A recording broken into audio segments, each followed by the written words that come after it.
Well, hello everyone. Welcome back to Adrian's Digital Basement 2. On today's video, I'm doing something I don't normally do. It's a follow-up video. I'm going to be talking about two different things in this video. One is I'm going to be following up on these 2+ hard cards that I showed in a recent second channel video. I couldn't get either of these hard drives working, and thanks to some good feedback from patrons on the pre-release of that second channel video, I have some ideas to try on these again to see if they're really actually dead, or maybe it was something that I did wrong. The other thing I'm going to talk about, let me put these hard drives down, is I'm going to be talking about a follow-up on the RAM test that my friend Dave came up with for the XT. It was the March testing that I talked about in the video where I, well, explained that this XT motherboard, which I could never get working after multiple attempts, turned out actually worked, and it was a problem with the power supply that I was testing with. Well, we still made a March RAM test that could replace the BIOS ROM for these, and since that video, David's been working on some updates to the ROM to make it a little bit more useful to the general population. First, I'm going to talk about the update on the hard drives, and then I'll talk about the ROMs. If you want to jump ahead to the ROM one, I'll have chapter links down below in the description so you can click to just skip right ahead. I'll also have links to the original relevant videos. If you haven't seen those yet, I kind of recommend you watch those first if you haven't already, although I sort of spoiled things a little bit with well, the outcomes of all those videos. So hopefully you've already watched those. There were a bunch of comments from people who said that it's quite possible that these don't work properly on the 286 machine I was testing it on. The bus speed was too fast. So I have my XT set up over there on the side bench, and well, let's give these things a try again, but on that thing. All I did was write these X's on there. I didn't take them apart or molest them in any other way. All right, sorry I'm way over here. It's just this thing was already set up and it's just easy for me to test over here. So let's start with the Hardcard 40. This was the one that kind of worked, and then it was sort of degrading as we used it. And with this thing in the computer, which was a bit hard to get in there, I just need to stick something here to sort of prop it up. I'll use this floppy disk, and I need to kind of position this in a way.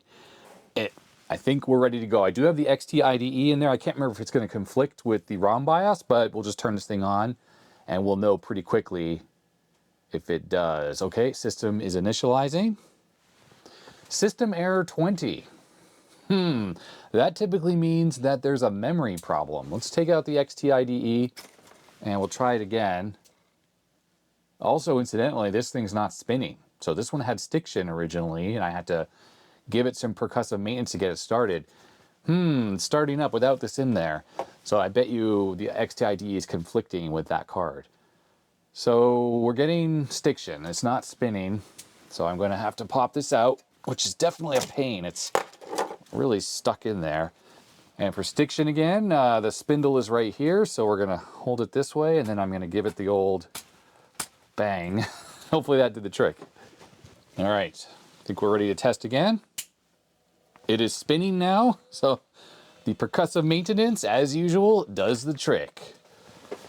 Hopefully I'm not blocking the camera too badly. I'll tilt the keyboard over here so you can get a view of the screen, and yes, anyways. So the fact that the screen is just sitting here, it is actually okay. Controller error. Okay, exactly the same thing we were getting on the other computer. That indicates to me that this one is actually bad. I heard the hard drive seeking and stuff, but then that controller error was exactly what we got. So it's quite possible the 40 meg version was designed in a way, this controller that's on here, to work on AT machines, 286s and stuff like that. And that's why it kind of worked. Oh, let's pop this out of there. So the electronics that are on here are able to handle that faster bus speed. The bus speed on a non-turbo PC XT or a regular PC is always 4.77 megahertz. And of course you can have up to 8 megahertz on an AT. And I think the motherboard we were testing on is running at like 14 megahertz. So the bus speed would have been like 7 and change. So maybe that was too fast. Not for this one, but for the 20 meg version, which is right here. Remember, we got this thing actually to boot into DOS and it was working. It just sort of degraded over time. So as I said, I think that the hard drive mechanism or something is bad on this thing. And well, we got the exact same controller error on here that we got before. So that one is still a goner. But the 20 meg one here, this one did spin up and we never got any kind of life out of this. and it has a switch setting here for PC or XT. Get into camera view. It has a switch setting here for PC or XT. Maybe it'll work on here. So it's currently set for XT, which is what this motherboard is. Let's give it a try. Wow, I really can't believe how difficult it is to get this into the motherboard. And then we'll just use a floppy disk again to prop that up, and we'll just sort of balance that on the power supply. Okay, I think we're ready to go. Power this on. Hard drive is spinning. So the symptom we had before with this 20 meg version on the 286 was it just hung forever here. Well, once the 286 is different, the BIOS is different. It initializes itself and then it does the hard drive initialization. This BIOS is a little bit different in that unless it's the XTIDE, all the other BIOSes seem to initialize first before it even counts up the memory, which is what we're seeing here, and then it counts the memory afterwards. So what we were getting on the 286 was it would just hang here forever, and I could never actually boot the computer with this thing installed into the machine. And I'm kind of thinking that the exact same thing is going on here. This thing's spinning, it made normal seeky noises, but then this. Now, one potential problem here is that there's no mechanical issue here or even a controller issue. It's that the boot ROM on here has faded. And what I mean by faded, oh look, it actually got past there. I was looking at the camera, so I didn't even notice if there was an error or anything like that. I guess we'll know shortly. It says press space to boot into basic. And what's happening here? Big fat nothing. We'll just let that marinate, see if it gets any further or give us an error or anything. So what I mean by faded on the ROMs is something I've seen before, and it usually happens with EEPROMs more. That's the flash memory type that you can erase and fading can happen there too. Ah, okay. Error reading fixed disk boot block. Please insert a bootable disk into drive A and press enter when ready. I'm assuming this message is coming from this controller ROM, the ROM that's on here. And I know that because the XT Turbo BIOS that's on here, I know it quite well because I looked at the assembly code and actually changed a few options and stuff for me. This message I don't think exists in there. The error reading fixed disk boot block, that's not in there. So that means that the error, I think this error is coming potentially from the controller, I'm assuming, to enter and just see what happens. Now it's not even making any seeking noises. It's not even trying to do anything. Yeah, I think it's just bad. Now, if the drive were actually readable by the ROM, the boot ROM, I think what it would do is it would say no operating system found or something like that. But I suppose what it's worth doing is hooking up a floppy controller to this thing and trying to boot the same disk we were using before. There's that same error again. The same disk we were using before, see if we can low level the drive. Now, what I was trying to say a few times is I have seen it where the EPROMs have actually started to go bad, where like the bits contained within them start to fade. As I was trying to say before, it's usually a problem that's much worse with EEPROMs. And the issue is lots of peripherals, especially stuff into the like late 90s, use those. And those are just sort of dying on the vine. And you might go to use your motherboard or whatever peripheral and it doesn't work anymore. And that's because that bit rot has happened inside that chip. And I don't think a lot of that stuff has been backed up. I don't know how much of a problem it is on regular EPROMs, but I think I've run into it before with a regular EPROM. So your mileage may vary. I don't think that's the case though, because like I said, this message I think is coming from the boot ROM. So I think this thing is trying to boot the hard drive, but there's no success. Let me grab a floppy controller and see if I can low level this stuff. While that thing boots up, I just want to give another quick update about the hard drive here that was on the one hard card, where the card itself wasn't working, but this thing worked fine while it was plugged into a separate controller. I ran this through spin rate on an extensive test, and this drive, if I recall, had a couple bad sectors on it, but it completely worked on the extensive test on spin rate. So this drive, other than the stiction problem that it has, I don't know how bad of a problem that is working. So that's awesome to have gotten one working MFM ST506 style hard drive from that whole lot of things. All right, with the disk drive hooked up, we have actually booted up into DOS. The C drive is there. It's working. So I don't know what this stuff is. There's a whole lot of file.rec on here. And I almost condemned the old Hardcard 20 when I really shouldn't have. The date code on those files, I'm not sure if that's even coming across in the camera because I'm zoomed pretty far across the room here. is from 1995. Let's just see if there are any .exe files on there. There are not any COM files on there. There are not any directories on here. There are not. So I guess there's just these rec files here. If we dir/w, now I'm running on XT, so things are pretty slow, of course. It looks like this drive was just used as a data drive. It looks like 8 megabytes of .rec files are on here, and we have 12 megabytes free. Unfreaking believable. I'm glad I did not autopsy this drive because it actually works. This floppy disk is only a 720K disk, so I don't have Superstore, and I can't use the Superstore disk, which is actually the disk that's underneath the hard drive right here. So I will format /s/u to reformat this hard drive and make it bootable, and it should verify that all the sectors are good on it as well, and let's see if this works. It says 1, 2, 3%. I can hear it seeking away, so that is absolutely working. You know, it would have been really nice if they just put an activity light on the controller so you could see that it was doing stuff instead of just staring into the abyss, into the blankness of nothingness, which is all this thing does. It doesn't print a banner message on the boot screen from the BIOS. It just does nothing, but it obviously is doing something. It just doesn't give you any indication that it's working. Silly me, I could have just twisted the lens a little bit more on my camera that's mounted on my bench, and you can actually read the screen from across the room now. Format freaking complete. It did copy the system onto it, and there's no bad sectors at all. I'm freaking flabbergasted. Let's just copy whatever's on this A disk or A drive here onto the C drive. It's just a bunch of junk. We will not overwrite command com. If we reboot the system with Control-Alt-Delete, let's pop this disk out. This one's kind of stuck in there as well. I think what we're getting here, this is just the initialization sequence. It's trying to initialize the hard drive or something. This is the BIOS again, the weird BIOS on this motherboard. I gotta switch to something else. I really don't like how it does this.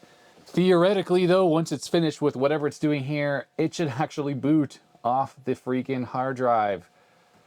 Oh, come on, really? Controller error, did you see that? So we got a 1701? Does that mean it's not gonna boot? We just formatted it. I don't understand.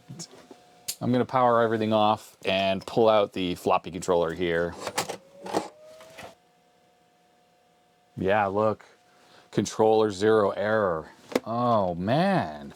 Okay, well, let's put in the floppy controller again and let's try to boot this thing off the floppy disk that's in here. This is that 720K boot disk. I was about to copy Park Utility off of my main lab computer, have a floppy drive hooked up to it, onto here so we could park this thing before I said that it was working and all good, but I'm not so sure now.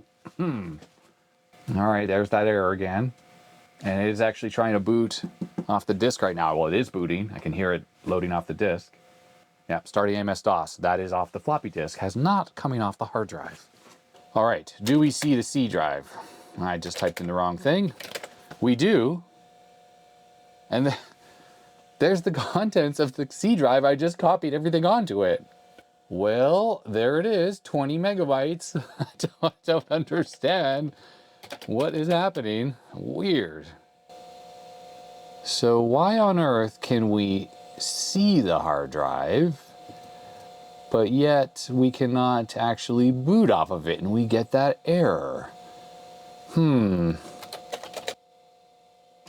Wow, F-disk says no fixed disk present.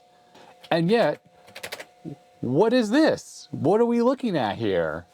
Well, the only thing I can think of what's happening here with the hard drive is that the way the BIOS works, the way it implements the hard drive and hooks it into the BIOS so that it can boot, is different than the way normal hard drives work. And then F-disk doesn't see it as a hard drive. We're using an old version of DOS, or new version of DOS 622 here. It's quite possible that this, the way the BIOS works, the way it hooks the system, only works with really old versions of DOS, or you had to even use a patched version of DOS so that it could see it. That's why I think F-disk is just not seeing the drive. But MS-DOS 622 does see the drive, obviously. Yeah, no fixed disk presence. And that error we're getting when we boot the system, let's try one more time here, clearly has nothing to do with DOS. And we weren't getting that 1701 error before, but I think we will now. Now, the error we saw before said no boot block. That's actually not unexpected if the drive was never sys, so it doesn't have a bootable boot block. If this was just used as a secondary drive in a machine that already had a hard drive, well, then they would have never booted off of it, and we didn't see any files that looked like they were anything to do with an operating system of any kind. So the whole thing is just very mysterious. There it is, 1701, controller error number 0, which incidentally is the same error we were getting on the 40 meg drive. It almost makes me think that we should boot into DOS with this in the XT here, and then see if we actually have a bootable system. I don't know, that's the only thing I can think of. Now 1701 popped up and disappeared, and well, maybe I just need to let this thing sit and it will still boot, because we haven't yet gotten to the, well, I don't know, we haven't, it doesn't say no boot disk, no, hasn't dropped into basic, it hasn't really done much, just sort of sitting here. Okay, there's that same exact error. I am really confused. All right, let me switch back to the 40 meg here, just for the final check, to see what's going on here. Floppy drive is still connected. I'll put the disk in. We'll let it boot up, and we'll give it a try. Oh, it's not even spinning. You gotta be kidding. I have to take this out of here again. It's such a pain to get in and out of the motherboard. Wow, okay, here we go again. So stiction on this is bad, obviously. Okay. All right, here we go, ready for boot. Spinning. While it boots up, just want to double check there are no other jumpers on here that I missed. Nope, just the one that says XT or PC, and we had it on the XT position. Nothing else. All right, so one of the differences, this thing, as it spins up, it's making seeking noises, and it just looks like, it just sounds like it's got bad sectors or something. 1701D, similar error. Look how much more quickly it ends up here at the boot screen. Interesting. By the way, it's weird about this particular BIOS, why it says it has a game port and a clock, when those things are clearly not on here. There's no cards plugged in, except for a floppy controller and a VGA card. All right, it's booting DOS off the floppy disk here. Let's see if we can see the C drive. See the C? See the C. You want to see the C when you look out the window. Yeah, let's see if we can see the C drive, even though we got a similar error to the 20 meg drive with that 1701. Come on. Maybe this thing works too, and these things are just super fussy. C. No. Okay, so yeah, it has died. Remember, it was. I never got to repartition it to 2 drives. It was always just 1. And now it's just gone. Suppose I should try F disk here. Nope, no fixed disk presence. So I'm going back to my original conclusion that the 40 meg drive does work on AT machines, which would kind of make sense, because I think if we look at the date codes on the 40 meg drive, it probably came out after the 286, which I'm pointing to right over here. The 5170 came out in 84 or so. So if this thing came out around that time, then you figure they would have designed it to work on the AT. It's understandable if this one here came out before the 5170 did, that they didn't know that you might have systems with faster ISA buses, and maybe that's what was going on. Clearly this thing is working better than it was on the 286. So perhaps there's a setup disk, a 360K disk that came with this, that had the utilities that were needed to format it and get it working and everything. And without that, we're kind of stuck. But this one does seem to work properly. So this is the 20 meg one. I am definitely going to get some IPA here, and we'll take off the mark I made on here. And I'm going to get rid of this X I drew on here, because this is working, and hopefully this just takes it right off. Yep, there we go. The IPA kind of damaged the plastic a little bit. Yeah, watch out for that. This is 100% IPA. Probably should have used something a little less harsh. Let's just clean it with some Windex here, see if that makes a difference. The Windex helped. I don't see a big splotch here anymore. So yeah, okay. So the 20 meg drive, what I should write on here is I took off the X because I think this thing is probably working, but I'm going to write down over here XT only, just to remind me that you cannot use this on 286s and whatnot. So I think now I need to try to find the setup utility or the manual for this thing, because maybe there's some additional information in there about how to get the Hardcard 20 actually set up. Let me just do a really quick Google search. So over here on IBMPC.org, interesting looking color scheme. Here it is, plus Hardcard 20 utility disk, and it looks like someone has dumped the BIOS chips as well. So if you are getting that fade I was talking about where the chips stop working, quite possible you could rejuvenate it with these files, although the size of the zip file is giant. Let's look at one of these, because 665K seems like quite a large thing. Oh no, it's just the JPEG file that's on here. And in that archive was a picture of the Hardcard 20 here, and what I don't get is it says first and second here, which is what it said on the 40 megabyte one I had. And is that an OMTI chip? It is an OMTI chip. Oh yeah, it's OMTI on this one as well. But this one, without a doubt, it just says PC on the lower setting and XT on the upper setting. So I just realized what that means. I think I got it. PC means no hard drive in your system, and XT means one hard drive, so that this thing assumes the secondary hard drive position. Interesting. So I really need to switch this back to PC. It's got nothing to do with like bus speeds or anything like that. It has more to do with whether your machine has a hard drive or not already, which the XTs did come with hard drives. PCs didn't though. And for this picture here, if you're plugging the hard card into a machine with no hard drives, you always need to have it on first, and into any machine that already has a hard drive, yeah, second. Looks like the BIOS chip on mine says F30 something. This says F74. And the file here said 5.91, and I guess mine is the older one. Okay, well, I don't think I need to replace it because it seems to be at least trying to work. So let's get this utility disk loaded up. Nice, yes, definitely a 360K disk right here.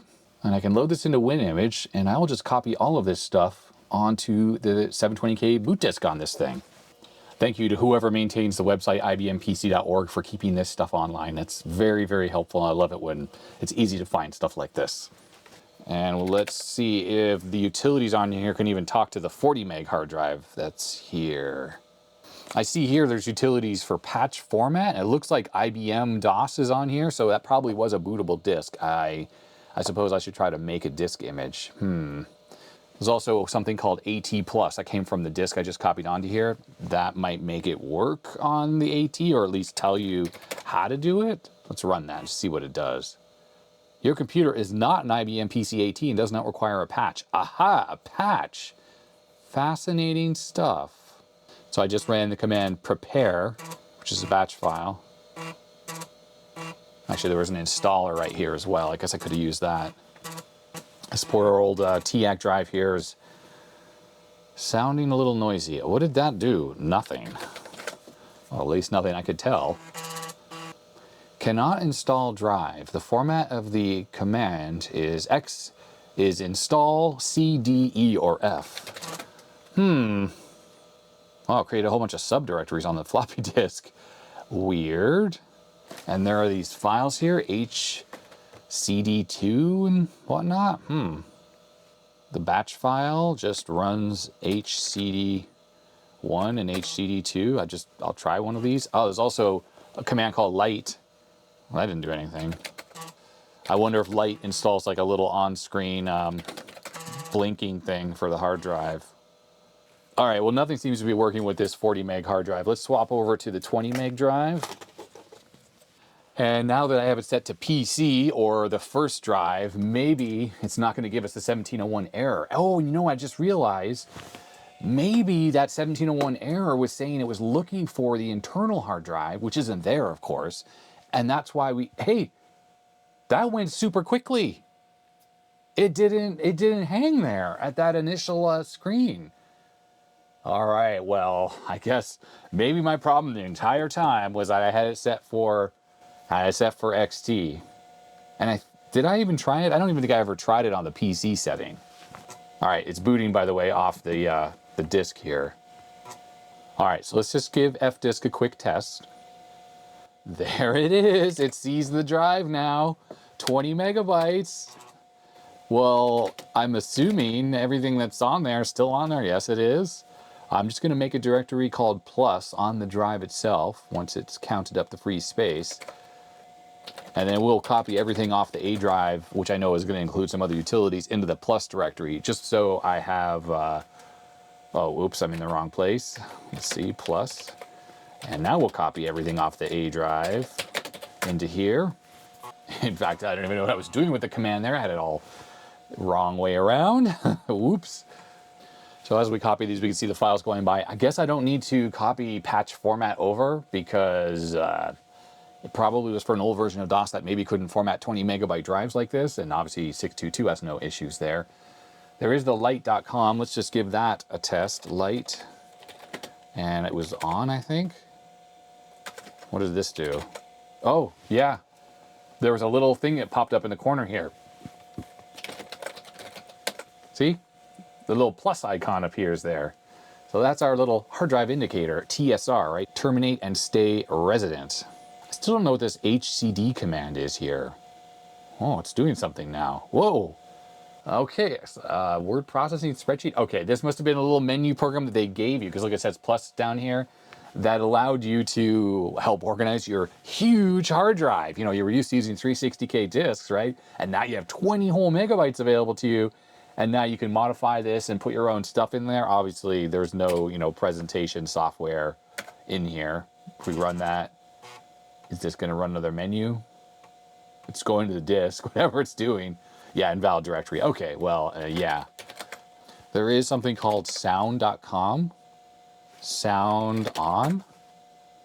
I don't have a speaker hooked up. Let me grab a speaker. Now a speaker's hooked up, and it's amusing. Listen.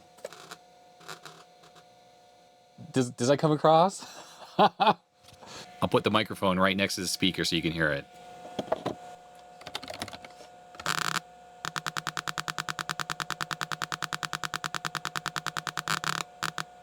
My assumption here is because these hard drives are really quiet, people were like, I can't hear it working. So you had two little utilities to help you with that. That's pretty funny. Okay, what we haven't done yet is pop out the disk and hit the Control-Alt-Delete and see if this thing boots. But I'm assuming we are fully in business with the Plus Hardcard 20 here, and this thing totally works. Yeah, nothing's in the drive here, and it's booting DOS. That's quite cool. I'm frankly surprised that this thing just works. Now the question is, let me grab the 286, which just happens to be sitting right over here, and let's see if this works in that. All right, the 286 is here, the hard card is in there, VGA, I have a keyboard hooked up. Let's see what happens. Hard drive is spinning up. I do have the original hard drive controller in here, the 16-bit ISA one, but it's not going to do anything. I don't even have a compact flash card in there. So let's see. And this thing is running, by the way, at full speed, 7 point whatever megahertz bus speed. We could try slowing it down if we need to, but maybe we don't.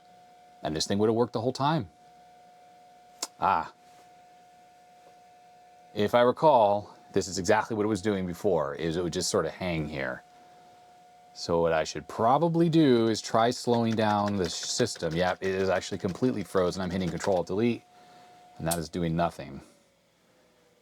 So what I'm going to do is we'll go into the BIOS, and we'll change the clock speed. We'll divide it by half, which should result in an ISA bus speed of less, like 4 point whatever megahertz. So we just go to CPU clock select, and we do 1/2, hit F10. And now the machine's running at like 7 point something megahertz, 7 and change, so way slower, and the ISA bus speed is also slowed down. Well, and it didn't seem to make a difference, just hangs. So whatever's going on, the BIOS on here is just not compatible, at least with this 286 and this particular SCAT BIOS that's on here.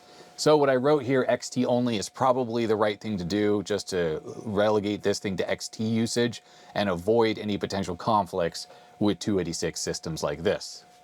Okay, I'm back on the XT. I have just a VGA card connected, nothing else. No XT IDE, no floppy drive. I want to just see if this thing still works. And if it does, I just want to park it before I put it in a bag and, you know, say this thing is fully operational. There it goes, starting MS-DOS. Just takes a little bit of time there, but it definitely gets through the whole post sequence pretty quickly. So it definitely was not working properly on the 286, and that was my problem the whole time, obviously. All right, there we go, booted right up and it's working. So now I just hit park, and I heard the head move, and we turn this off, and this thing is ready for storage. All right, so that is the follow-up on the Plus hard cards. The 40 megabyte one definitely is not working. I guess this is a bit more AT compatible. It's probably a firmware thing that allowed it to work with it. And it booted up and it was running on the video, and then it sort of degraded and died on the Vine. And now all we get is controller error or a 1701 whatever errors just pop up immediately, and this thing never works. And it is definitely set for first, the little jumper that's set here, so that is the correct setting. Now I have learned that. And the 40 meg drive, well, that's a goner. And unlike other Plus hard cards I've had in the past that had that goo inside, that one obviously mechanically is working fine. It's seeking and doing normal stuff. It just is something wrong. We don't know what it is. The 20 meg, on the other hand, obviously we're working now. My error for not testing it on an appropriate machine. I just kind of assumed it would have worked on a 286. It's not like it's that fast of a machine, but for whatever reason, doesn't seem to like working on 286s. And on the XT, well, I had it set for that XT mode, and you need to have it on the PC mode if you only have one drive, and then it just freaking worked. And now we have those utilities for a little flashing icon and beeping or clicking out of the speaker. It's so cool. But yeah, that's a working Plus hard card. I do have to wonder, is the rubber that turns to goo inside of this thing? Is this going to have the same fate? I don't know. But I was Googling around when I was looking for the drivers and stuff, and I found a post on Reddit of a user who said that they were able to get one of these working by the little post that has the goo on it. I guess cleaning up the goo and then putting some heat shrink over that post. And then that took away the sticky goo that the head would hit and then stop working. So apparently they were able to revive this, but of course you had to take the hard drive apart, like take the cover off and everything. Generally that's okay, especially if you keep like a fan blowing and the air moving and you do it quickly, you can actually get this thing working. And of course, if it's already dead, what are you gonna do? It's already broken, so you're not gonna make it worse. So that was a fix. So it is possible to fix this. If I can remember to put the link to the Reddit post, I will. But all my Plus hard cards that I've had in the past that had the goo issue, I think I took them apart and that was that. I recycled them, I didn't keep them. So I don't have any to even test that on. But I suppose in the future, if this thing ever goos up, I can do that little experiment on this and see if I can get this thing working again. But as it sits, no stiction, working well, thumbs up, awesome. Now let's talk about the update on the XTRAMTEST diagnostic ROM that we came up with.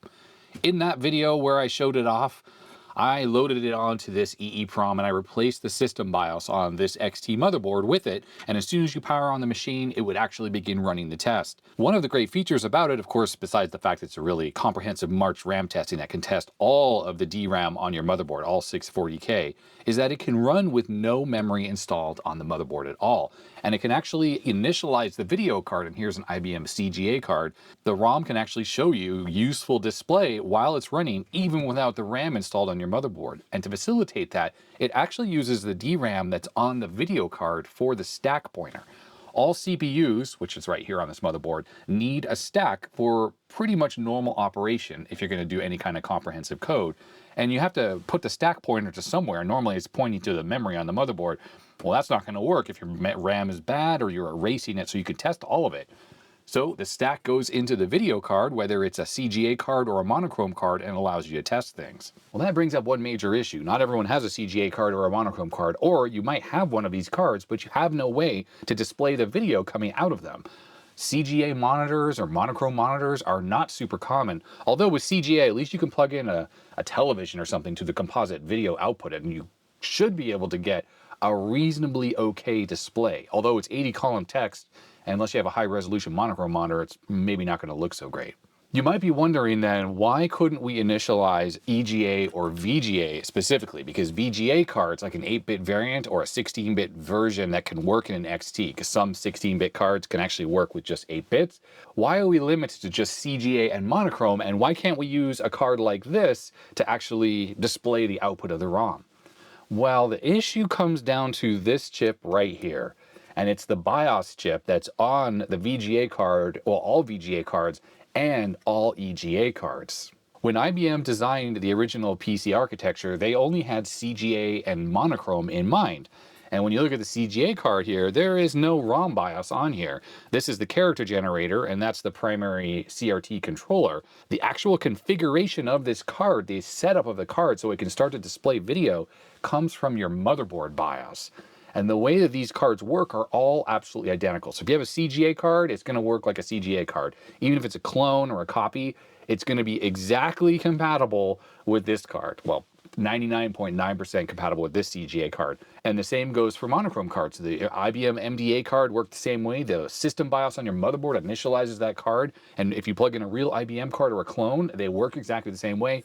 And that is that. So the way you configure those cards is it's relatively simplistic, and we can just look at the assembly code of the IBM BIOS and see what happens to actually initialize and set up the video cards. IBM knew that there would be potential other video cards out there besides monochrome and CGA. They kind of plan for the future. And there's a switch on the motherboard that says, hey, I am actually using another video card. When you switch that switch on the motherboard to EGA, which also means VGA, it tells the motherboard to, instead of initializing the card like a CGA or monochrome card, to look for a ROM BIOS that's located at C0000, all zeros, and execute that. And do that immediately on power up. Well, not quite immediately.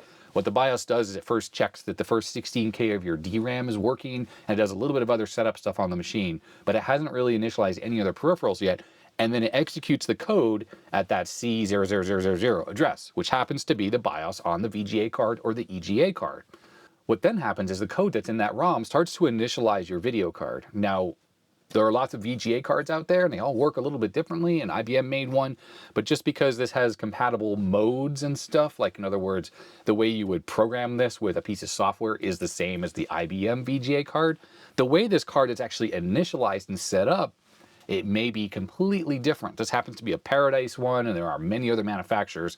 And the ROM BIOS that comes on the card is specific to the card, and it sets it up however it needs to be set up. So that begs the question with the diagnostic ROM, well, why can't we just do what the ROM BIOS does and just jump to that same location and execute whatever ROM is there? And once it's done, then continue running the diagnostic ROM. Well, that presents a problem. We started looking into the ROMs that are on some of these cards, and it seems that they rely on a stack pointer pointing to the DRAM on the motherboard. So in other words, to initialize an EGA or VGA card, you pretty much need working mainboard memory, probably just that first 16K, which is like the BIOS data area, I think it is BDA. And in addition, you probably need the stack pointer for the CPU configure to point to the main memory on the motherboard as well, in that first 16K. And then this code can run. It's also possible that the BIOS on these cards rely on parts of the system BIOS for, well, what are known as like interrupt vectors. Those are used for things like changing the screen mode or displaying characters on screen. And when we have our RAM test diagnostic ROM in there, well, those vectors don't exist. You can't jump to those locations in the BIOS that it would expect for like printing a character to screen. So if this thing tries to display a message like, you know, Paradise VGA card, it might be using those BIOS calls, which do not exist, which means it will immediately crash the system as soon as it tries to print text. But it wouldn't even have gotten that far because the stack pointer won't be pointing to the memory on the motherboard, and we can't even trust that memory is there. So that's mainly the reason why if you're replacing your system BIOS, you can only really have CGA or VGA. Now, incidentally, there's a modern CGA card that 100% replicates this. You can get it on AliExpress. I think it's like $35 or so. So if you don't have an EGA card, and I don't know what prices are these days on these cards, if they're super expensive, you can get that card from AliExpress, at least at the moment of the time this video is made, so you can at least have some way to output video. You can use an RGB to HDMI, or I don't know for sure if that card, because I haven't tested it, if it has a composite output, but hopefully it does. And then you can just plug in a television set so you can have video display. Well, we came up with a way to try to get around some of these problems of people specifically not having the right video hardware to run the diagnostic ROM. David added extra code to the ROM diagnostic to allow it to function not only as a ROM that can replace your BIOS on your XT motherboard, but also as a freaking option ROM. And by option ROM, I'm talking about you could use a card like this Monotech double ROM card, and it would allow you to put your ROM into this card and set the location to something like D000 or C800. And because by the time option ROMs run, the BIOS has already initialized the video, whichever kind of video you have, VGA, EGA, CGA, monochrome, or whatever, that means the option ROM has the ability to use whatever card has already been initialized. Once a VGA or EGA card is initialized, it no longer needs the stack pointer or the memory on the motherboard to be working. That's only for its configuration with its own ROM. Once that's done, all bets are off and you can just do whatever you want.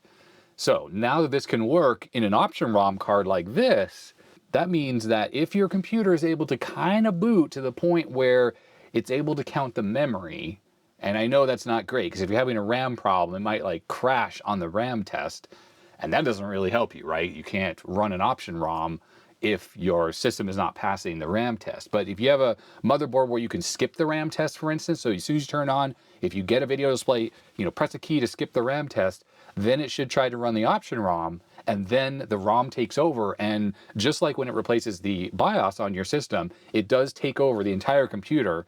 It doesn't rely on the main memory anymore. It completely does the same type of testing. It's just that it can actually work with whatever video card you have in there. And I've actually tested it, and it works even on a 286, where you can only test the first 640K of RAM, so it's not great from that perspective, but it does run on a 286 using VGA. Well, something else is really cool. This little card here, you've seen me use it, I'm sure, a bunch of times, and it says XTIDE large on here. And what this has is the XTIDE ROM simply configured for 286s and 386s so that I can use a normal IDE card at the standard IO location with large compact flash cards, or any large hard drive really, right? And then the XTIDE will scan the IDE devices, find that large hard drive, initialize it, and then boot the system. I don't even need to configure anything in the system BIOS for the hard drive type because this does that. Well, the one thing I noticed is the XTIDE for the AT, it's a slightly larger ROM. It's around 10K or so. So you can't just use these 8K 2864s. You have to use the 28 256 chips, and that's what happens to be on here. Well, that chip holds 32K, and the 10K option ROM for XTIDE only uses up the first 10K of it, and there's a bunch of blank space on the chip. So what I decided to do is take Dave's new diagnostic ROM, and that normally is loaded onto something like a 2864, because it's 8K and a 2K fits within that. Well, I put it into the blank space on here, so when I put this into a machine now, it actually has both the XTRAM test in there, and it's got the XTIDE ROM as well. And depending on the order you load them into the chip, if you have the XTIDE at the top part of the chip, at 0, and then I loaded the RAM test at, I think, address 4000 onto the EPROM, then the way the option ROM things work on PCs, it actually loads the RAM test first, and a little banner pops up that says to run the RAM test, press T. I'll demonstrate that in a second. If you don't do anything after a couple seconds, it'll say bypassed, and then it runs the XTIDE, and then it will boot the system. So I've turned this into both March test RAM test diagnostic card and an XTIDE for 286s. And I'm pretty sure if I plug this into an XT, it should work as well. So let me grab the AT motherboard, bring it over here, and we'll set it up, and then we can try this thing out and see if it's still actually working and hasn't failed, like so many things do lately down here. They work and then they stop working. I mean, with that said, this motherboard is still working perfectly. This is the one that gave me so much grief, and it has never had a problem ever since. I've used it a whole bunch since making the follow-up video where I said the power supply fixed it, and yeah, it's been great. All right, here's the 286 again, the one I've been using so much. What's changed on this since you've last seen it? I swapped out the CPU for a Harris CPU. I was just tired of the one that was in there, AMD, getting so hot, and I had this little heat sink stuck on there, which was fine, except if I plugged long cards into here, it would obviously hit the CPU. So the Harris one does not get hot at all. The other thing that was pointed out in the video where I was testing stuff with this and I was having weird problems, it was actually the hard drive video, was that I was having issues, and I think it was all down to this slot. That slot, which I have now drawn on with the marker a little bit, I should do some more, so it's a little more evident, that was the one that was broken, and you can kind of see the contacts there. They are, yeah, they're kind of pushed out. It was broken because someone had yanked a slot out of there, and I used some CA glue, and I put this all back together, and then I clamped it for a few days. So it's strong, and it's not broken, but I think what happens is when you plug something in, let's just plug this in. I will do it this way just because I know it's backwards, but it's easier for us to see. We'll put it in there. I'm not 100% convinced that these contacts here are making good contact. Let's slide this out. I don't know. Yeah, I think those are just not making good contact. See, like when I put it in, these ones move, right? See that? But those are already pushed beyond the thing. So I think there's some issues with contact there. I've tried to bend these back, but you really can't. And the reason why is they're captive inside the plastic here. See, this spring can only move so far and then it stops. So trying to bend these back, like you can't push on them enough to get them to bend back into shape. So ideally, I just need to replace this entire slot or take it off so I don't use it accidentally. Because in that video, I was like plugging in things like this video card here, and well, it was causing issues. Incidentally, take a look at this video card here. DSLogic eval board for the CLGD542X, revision 1.1 for use of PC AT slot only. I don't know where this came from. Someone locally gave this to me. This particular card is really quite speedy. Has a 0-8 state jumper right here, so when you set that, that works awesome. It's funny, it says PC AT 0-8 states versus what exactly? It doesn't work on an XT, so I don't know what that's talking about. And obviously you can have 2 sets of ROM chips on here, so even and odd, and you have to have another probably transceiver under there. If we flip this over, yeah, it's populated there. I am not sure I've ever seen a 16-bit VGA card that actually had 2 ROMs. And ideally, you would want to have 2. These are only 8-bit wide. And if you're going to have a 16-bit slot and you want, fast speeds on your ROM, you would want to have 2 on there. But it can work, obviously, with just 1. And I don't see any other kind of like jumper location on here. It says DRAM BIOS. Is it that? Is that resistor what you set to change it from 1 8-bit BIOS to 2, so you have full 16 bits? I don't know. Theoretically, I could take this, split the bytes to even and odd, put 2 chips in there, add another transceiver, and then I suppose change this resistor or remove that resistor probably. Notice on here that there's no select logic of any kind. So the ROM has to be selected when the address lines are in the correct location, right? C0000. If anyone knows where to get the data sheet for the 5428 though, maybe we can figure that out. And there might be a benefit to switching to 2 ROMs. If you're using a motherboard that has BIOS shadowing, which this 286 board does, and a lot of 386 boards do, and pretty much everything after that, then it doesn't really matter that this is a slow 8-bit ROM because it does the shadowing, which means it copies this into the system memory, and then you're running at full system memory speed, which is, I just find this card kind of curious because it has all this stuff here for 2 different types of memory and these 2 different ROM chips, and it's just an unusual card. Yeah, I don't know. Funny. Anyhow, let's get back to what I was originally talking about. It is this awesome little thing that has all my testing stuff on there. So we'll pop that in. We'll get this in here. Oh no, I almost put it into the wrong slot. See? That's the problem. All right, here we go. Let's power this on. I think it's all hooked up correctly. Yes, it is. Awesome. So remember, it's going to count up the memory, and if your system can't get this far, then you can't use the ROM in this manner. But it should work, hopefully. It's 8 megabytes of memory. Oh, you know what?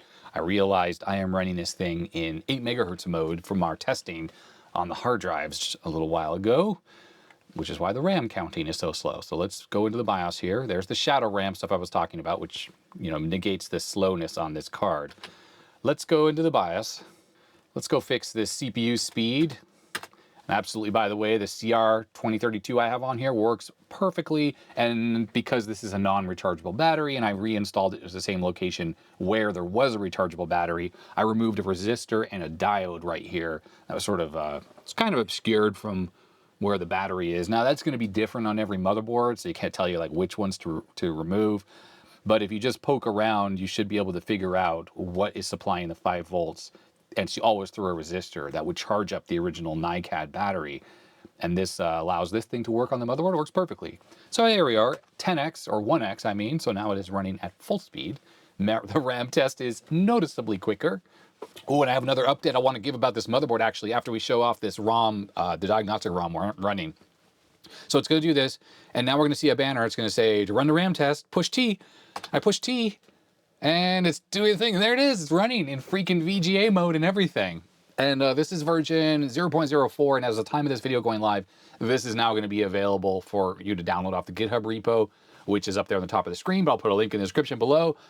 It runs exactly the same as it would on an XT. It doesn't even seem to run that much faster, which is kind of interesting, even though it is, well, this machine is dramatically faster at 14 megahertz than an XT.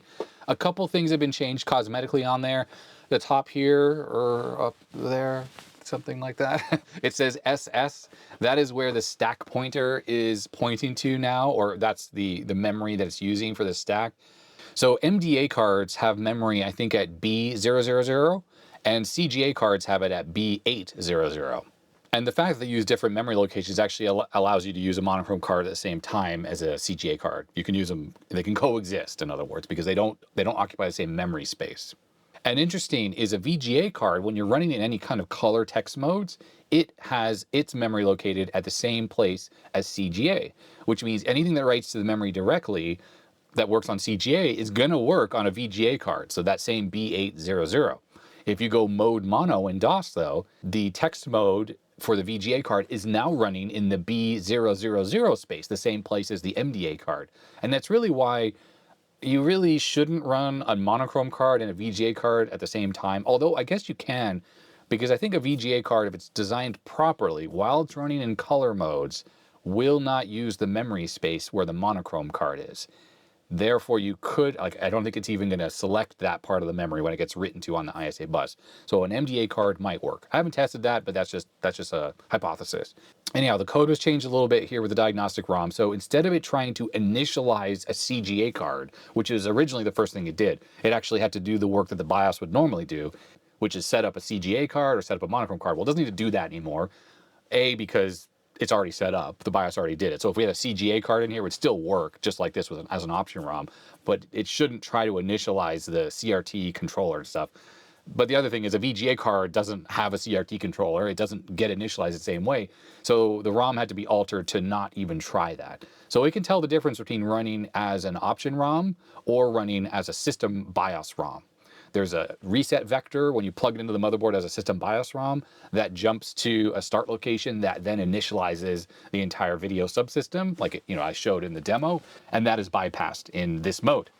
But there we go. I just wanted to show that this can now run with VGA. I mean, the only caveat, of course, I'll just hit the reset on the motherboard here.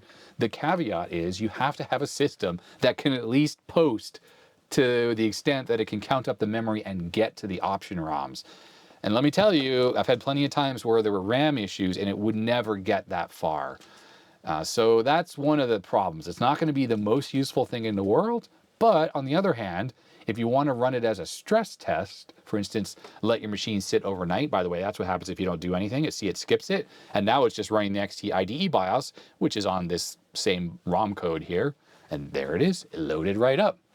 But anyhow, with the test running on a system that works like this, it's a good stress test. It's like MemTest 86, which doesn't run on a 286 or an XT. It'll run all night and really hammer that first 640K of RAM. And yeah, it'll do that even on a 286. So it's good in that regard. Also, you might have an XT that has, say, 256K on the motherboard, and that is working. And then you're trying to use one of those RAM cards, like those AST RAM cards, that's additional conventional memory, and maybe it's got bad RAM on it. So theoretically, you can plug that into your motherboard, flip a switch on it to disable that RAM, let the system boot up and post, and before you hit the T key to start the ROM, flip the switch on the RAM card to re-enable that RAM, and then allow the test to start testing the RAM. And because this XT RAM test is fine with having like 256K of RAM on your motherboard and then a gap, and then the RAM on your RAM card, for instance, your RAM card might not be configured correctly with the start address, that might help you figure that out using this particular test. There's a bunch of different use cases for this. So the reason why I loaded it on here is because, yeah, I want to have access to like those types of stress tests and things like that, plus the ease of use, because there are times when the motherboard is running well enough that I can run an option ROM and I don't want to replace the BIOS, so I just pop this card in and test away. Kind of fun and useful. Now, because the option ROM is useful but not super useful, like it still has limitations, quite a number of them, as I mentioned, one of the things I was talking to Dave about doing was maybe taking one of the open source XT BIOSes and combining it with the diagnostic ROM BIOS. So we'll take the open source BIOS that fits in 8K and strip a ton of stuff out of it. Things like interrupt vectors and things that would never be used by the VGA or EGA initialization routines, and then inserting this code into the ROM. And then what we would do is in that stripped down boot BIOS code is we would disable any or remove any RAM testing that's already in there because it's not needed, disable or never enable any parity checking, and then rely on the fact that hopefully with that stripped BIOS code, your motherboard's working well enough to get the system to a state where it could then initialize the video card, and then the XTRAM test could take over from that. So it would still need to replace your system BIOS ROM, but there would be more code available in there to actually allow it to initialize the video card. That would mean there would have to be working memory on your motherboard, at least the first 16K is my guess. I don't know for sure, but that's my guess, is with the working 16K, you could initialize a VGA or EGA card, and then the RAM test would take over and test from there. So that's kind of the next iteration of this ROM that might allow it to be a bit more useful, again, for people who don't necessarily have the video cards available to them. Now, since this is an open source project, of course, you're welcome to fork it and make changes to it, improvements, all sorts of stuff. If we think the algorithm implementation could be improved, then, please, by all means, and then put in a pull request. And then Dave owns the project, not me, so he's the administrator of it. But yeah, there's just, there are possibilities here. It'd be great to improve it and keep adding new features to it and make it a lot better. There is lots of room inside the 8K ROM. It's only using like a small little chunk of it. So there is plenty of space in there for improvement. So just throwing that out there. Actually, that has me thinking. I'm going to Control-Alt-Delete this system here, and I'm going to go back into the ROM. And I just wanted to try something.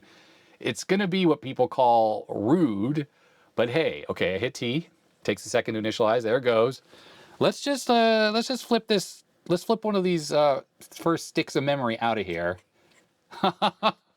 There it is. So it's suddenly unhappy. There's no working RAM. This is a 1 meg stick, and that's another 1 meg stick. So it's 2 megs total, but because it's a 16-bit memory, it's interleaved, right? It's like 1 byte here, 1 byte there, and so on and so forth. So taking that out immediately broke all the memory. It's just completely dead. That bank is dead, but you can see the ROM test is still running. Now, if I put this back, it's not suddenly working, and I talked about why that is. We wanted to make sure that if it detects any errors, they don't go away. So in the middle of the night when you're running a stress test, there's RAM errors that are encountered, but then later it's working. You don't want to come back to, oh, everything's great, when there were intermittent faults. So anytime it detects any kind of RAM fault, whatever it is, it's gonna flag it, and it will never start working with that particular bit.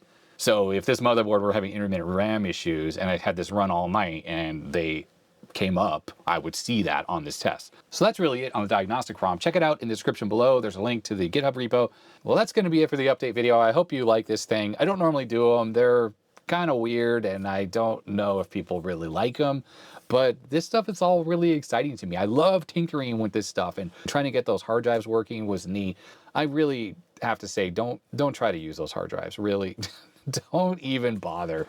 Get yourself compact flash cards that you can get them from China pretty inexpensively, and get an XT IDE or an XTCF card and just use that. Save yourself the heartache of trying to get these hard drives working. I have a fun time trying to get them working, but the reality is, I don't think I'm just gonna pick one up here. I don't think I'm ever gonna like put one of these into one of my computers because they're so freaking unreliable. Like, it's working now, but what about in 6 months? I go to turn it on and I only need the computer for one thing and it doesn't work.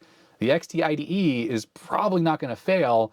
And if the computer's not booting up, it's not because some stupid old hard drive that's not working. It's because of, one of the other million things that go wrong with these old computers, chips and stuff like that. The RAM test ROM, on the other hand, is definitely a good, useful tool for trying to find RAM errors. Hopefully, I'll run across something that I can use it to really zero in immediately on bad RAM. I remember now, I found an XT Turbo motherboard. It looks just like the non-turbo motherboard XT that I was working on, but it's a turbo 8 megahertz variant. It's got like some changes up near the top that allow it to run 8 megahertz. It's got some battery damage on it, and I found it in a box as well. I just forgot I had it as well. So I need to see if that thing works, and maybe that'll be a good test to see about the RAM test, because maybe it's got bad RAM on it. Strangely enough, that motherboard, it's got 1 megabyte of RAM on it. Whoever put the RAM on it used all 256 kilobit chips, which completely is a waste of money. Well, back in the day it was, because the upper two banks, like near the bottom edge of the motherboard, those only take 64K DRAM. You cannot address 1 meg of RAM on a standard XT like that with the regular chipset. It is just not possible. Kind of strange that someone wasted the money, but nonetheless, that'll be a good test of this diagnostic ROM. I can pop it in there, let it run all night, make sure that thing is working once I clean off the battery corrosion, because yeah, it's had a battery leak on it as well. Okay, I have talked for long enough. If you enjoyed this video, you know what to do. If you didn't, you know what to do. All the usual YouTube junk. Thanks to my patrons. Their names are going up the side of the screen over here. They make it possible to do this full time. And that's going to be that. So stay healthy, stay safe. I'll see you next time. Bye.